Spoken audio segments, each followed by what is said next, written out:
Là, on essaie de faire des jingles au début, et l'homme qui tient la caméra derrière gâche tout. Voilà, je tenais juste à le dire. C'est honteux. Bonjour tout le monde, ou bonsoir, je sais pas à quelle heure vous nous regardez en fait. Vous pouvez le dire en commentaire d'ailleurs, ça sera intéressant. C'est Mehdi pour une nouvelle vidéo d'Excalibur Montpellier. Aujourd'hui, on parle d'un très bon jeu qui s'appelle Discordia, de Bernd Eisenstein et Lucas Sigmund aux illustrations, édité chez Iron Games en VO et chez Silex en version française, qu'on connaît notamment pour l'excellent Clockworker et l'excellent Roméo et Juliette, notamment. Il n'y a pas que ça. On a une bien belle boîte qui va se jouer de 1 à 4 sur des parties qui vont avoisiner les 2 heures pour 12 ans et plus. Et c'est un jeu, pour résumer ce qu'il en est, c'est un jeu de pose d'ouvriers et de destruction d'ouvriers. Parce que du coup, il faut gagner en ayant le moins d'ouvriers possible à la fin de la 4e manche, ou en n'ayant plus du tout d'ouvriers en cours de partie. Voilà une partie du matériel dans le jeu. Je vais un peu enlever ça ici pour faire un peu moins d'ombre. On va avoir 15 pions ouvriers qui sont potentiellement de ces 4 couleurs-là. Voilà, on a des bleus, des marins, des jaunes plutôt paysans, rouges plutôt soldats et blancs plutôt commerçants, entre guillemets, sachant que parfois on va pouvoir tricher avec les couleurs. Nous avons des étoiles qui vont servir pour des améliorations de notre plateau et nous avons des bases de construction qu'on va devoir poser pour pouvoir construire des bâtiments par la suite, poser nos ouvriers et essayer de les enlever et de les renvoyer dans la réserve. On a des objectifs, des bâtiments spéciaux et objectifs qui vont nous accorder des petits bonus, soit en les mettant sur le côté et puis en ayant le bonus qui est indiqué sur le bonus, enfin sur la tuile, soit des décrets, je crois que je confonds objectif et décret, je corrigerai en sous-titre, pour se poser ici et cacher des symboles qui vont nous permettre de faire des trucs. À chaque fois qu'on va poser quelque chose et recouvrir un symbole, on le gagne. Ça, c'est ce qu'il faut savoir. Le jeu va se jouer en 4 manches, chaque manche étant composée de 5 tours. Le tour est on ne peut plus simple. On a ce plateau-là qui est au centre, on a une ligne de bâtiment en dessous par joueur, et ces tuiles-là qui sont mises aléatoirement en début de partie. Vous faites ce que vous voulez, on s'en moque. Et vous avez tout le reste du matériel devant. Le premier joueur, ou la première joueuse, va prendre les 3 dés, et les lancer. On va les mettre sur la face, enfin les dés sur les faces correspondantes, donc le 5 sur le 5, le 6 sur le 6, le 1 sur le 1. Quand je suis premier joueur, je vais prendre un dé, n'importe lequel, celui qui m'arrange, mais je vais le garder pour moi. C'est-à-dire que les autres vont devoir prendre l'un des 2 dés. Moi, je fais ici le 5. Et en fait, le tour est très simple. Je fais soit l'acquisition d'une des 2 tuiles, gratuitement, je ne paye pas. Donc le jaune ou le rouge, ça dépend. Donc là, je vois que j'ai des bases. Je pourrais faire ça. Ou alors, à la place, je peux activer l'un des 2 ou 3 effets qui est sur la tuile correspondant. Donc là, il y en a 3. C'est soit déployer un ouvrier sur une case blanche, déployer un ouvrier sur une case jaune, ou gagner une étoile.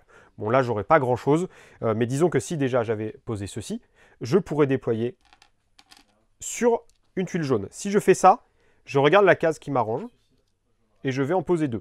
Puisque du coup, il me demande 2, je mets cache 2. Si en revanche, c'était cette tuile-là que j'avais, j'aurais dû déployer d'abord 1, puis une autre fois 2 ouvriers jaunes, et puis une autre fois un ouvrier jaune et un ouvrier de n'importe quelle couleur. Voilà, c'est comme ça que ça marche. Et une fois que j'ai fait ma petite tambouille, je laisse la place aux autres qui vont, à toutes les autres personnes, un peu comme dans un roll and write à la Tréfutée, vont prendre soit le 1 rouge, soit le 6 bleu. Mais les 2 autres personnes peuvent prendre le 6 bleu. Ils le laissent sur la zone. Juste ils peuvent l'effet du... Exactement. Donc soit le bâtiment, l'un des 2 bâtiments, soit l'effet. Sachant que quand on a une petite étoile comme ça, on va pouvoir prendre une étoile et améliorer la colonne de développement ici, qui va nous apporter un effet, qui va nous permettre de rajouter des bases, d'augmenter le curseur haut, qui est juste ici d'ailleurs, je me demande où il se trouve, mais ce n'est pas grave, on a un curseur là, qui va nous permettre de perdre des pions en fin de manche. On va avoir des effets qui vont nous dire qu'on va gagner des effets un peu étranges sur les bâtiments qui nous permettent de poser avec n'importe quelle couleur. Et on a l'autre piste de développement là qui va nous permettre de gagner une tour qu'on va rajouter ici, qui va nous permettre de remettre un ouvrier dans le sac, de rajouter une base, de gagner des étoiles et d'avancer le cursus, enfin le curseur d'eau, et puis de gagner un privilège et un jeton modificateur, parce que je peux à tout moment dans la partie, dans chaque manche, défausser une fois un jeton, donc le retourner, je le récupère après, pour changer sa valeur de plus ou moins 1. Une fois qu'on a fait tout ça, on va bouger le pion d'une case, et on va relancer les dés. Le premier joueur la personne à ma gauche devient premier joueur ou première joueuse, et puis on lance les dés, on fait ça. Donc voilà, le tour de jeu est vraiment très simple. Juste quelques petites subtilités quand même. Pour chaque, si vous prenez le dé qui correspond à la case où se trouve le bateau, vous gagnez ce qu'il y a dessus. Vous avez des bonus qui vont vous permettre, encore une fois, d'augmenter de rajouter une étoile ici. Vous avez un nombre limité, vous avez un nombre limité dans la réserve commune. Donc attention à ne pas à être assez rapide, mais à ne pas faire n'importe quoi non plus. Et plus vous montez, plus vous gagnez des choses.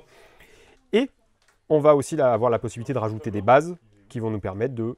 Des extensions, c'est ça? Ouais, c'est ce qui nous permet de mettre des bâtiments par-dessus. Voilà. Et à chaque fois, voilà, parce que là, je ne pourrais pas construire si je n'ai pas la base, comme je disais au début. Et si je recouvre, bah, je gagne l'effet qu'il y a dessus.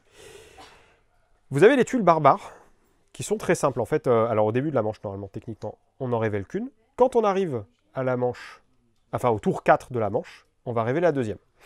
Le cumul des deux, donc là, c'est une configuration assez pénible, puisque du coup, ça va vous donner le chiffre à atteindre en force militaire. Là, techniquement, si je suis comme ça, je n'ai que 2. Donc dans cette manche-là, j'ai intérêt à développer, à rajouter un bâtiment pour avoir un peu plus, voire à avoir une tour, parce que ça correspondra au nombre de pions que j'ai posé dessus. On va faire, à la fin de la manche, pardon, le calcul des forces qu'on a contre les barbares. Si on a moins, on va perdre ce qu'il y a là. Donc là, je perds une étoile. En revanche, si on arrive, si on a 5 ou plus, et ben en fait, on va gagner la possibilité de faire ça. Donc là, ça veut dire déployer un ouvrier n'importe où, sur n'importe quel bâtiment. Et à la fin de la manche, on va récupérer des ouvriers. En fait, l'idée, c'est que selon les icônes qui apparaissent sur votre plateau et le nombre de bâtiments vides, vous allez récupérer autant d'ouvriers. Je vais vous expliquer en montrant le plateau. Chaque fois que vous voyez une icône comme ça, avec un petit baluchon et un bonhomme, ben vous récupérez un pion de plus. Donc par exemple, 1, 2, 3, 4, 5, 6, 7, 8, 9. Donc là, j'ai une très mauvaise configuration de jeu, mais c'est pas grave, hein, c'est le début, c'est pour l'explication. Et pour chaque bâtiment qui serait... pour chaque case vide de bâtiment, bonjour. Je dis bonjour au milieu, hein, c'est pas grave, il n'y a pas de problème. Bah là, en fait, j'aurai 3 cases en plus qui seraient vides. Donc je récupère 3 pions en plus de la pioche. J'ai oublié un truc qui est assez essentiel dans le jeu Discordia. On va montrer un peu le plateau. On a mis une configuration parce qu'en fait, c'est sur le chaînage des bâtiments, enfin ce qu'on appelle les déploiements spéciaux. Parce qu'en fait, quand on dit déployer, c'est mettre des ouvriers sur une case. Mais là, on peut faire des déploiements bonus si on choisit un dé d'une certaine couleur et valeur. Donc là, vous voyez que j'ai un 3, un 5. Ça veut dire que je pourrais faire des déploiements bonus dessus si j'ai un 1, un 3, et un 1 et un 5. Donc là, par exemple, là, j'ai le dé rouge qui indique 1. Donc ça tombe très bien, je peux choisir de le prendre. Mais si je suis joueur actif ou si je suis joueur passif, entre guillemets, pas premier joueur, bah je le prends ici. Et là, je vais pouvoir faire l'une des 3 actions ici ou prendre l'un des 2 bâtiments, comme je vous ai expliqué jusque-là. Mais sinon, en plus de ça, on va pouvoir faire un déploiement à chaque fois qu'un 1 rouge apparaît. Et comme il apparaît 2 fois, bah ça me permet de remplir 2 bâtiments. Voilà ce qu'il en est de Discordia. Une très belle expérience pour moi. Je ne suis pas très amateur de gros jeux, entre guillemets, si j'aime pas trop dire gros jeux, parce que ça reste au fond assez simple. Mais moi, ça, j'ai déjà une demi-douzaine de parties en multijoueur et à peu près autant en solo. Donc, et c'est passé très bien. Vraiment très cool. Très bonne expérience et c'est un jeu à un peu plus de 50 €, à 52,90 €, vous pouvez le trouver au magasin ou sur notre site, qui est richement blindé de matériel. On a du plateau double couche, donc c'est assez quali. Et puis avec de belles tuiles, les icônes très claires. Il y a vraiment moyen de faire des stratégies différentes selon les objectifs. Et puis c'est très lisible. Donc voilà, on espère que ça vous a plu. Si vous avez d'autres questions, vous pouvez les poser en commentaire ou venir directement au magasin nous les poser. Et d'ici une prochaine vidéo, un passage sur notre site ou au magasin, on vous dit à très bientôt. Et surtout, n'oubliez pas que Sullivan joue lentement pour tricher.